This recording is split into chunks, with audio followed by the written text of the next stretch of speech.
राज्यामध्ये कालच आम्ही बैठक घेतलेली आहे आणि वॉर बुक प्रमाणे जी काही खबरदारी घ्यायची आहे ती सगळी खबरदारी आपण घेतलेली आहे.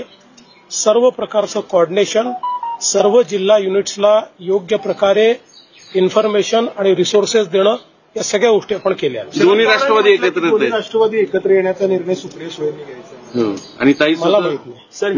हे तुम्ही एकतर सुप्रिया त्यांना विचारा, आता अजितदादांना विचारा. दोघे आम्हाला बऱ्यापैकी असं अरे भैया, बेगानी शादी में अब्दुल्ला दिवाना का करता? असं आहे की आपल्याला सगळ्यांना माहिती आहे, पाकिस्तान एक आतंकवादी राष्ट्र आहे. त्यांनी आतंकवादाचंच नेहमी समर्थन केलं आहे. पण आता भारत थांबणार नाही. मोदीजींच्या नेतृत्वात योग्य उत्तर आमची सेना त्या ठिकाणी देते आहे. आमच्या सेनेवर आम्हाला गर्व आहे.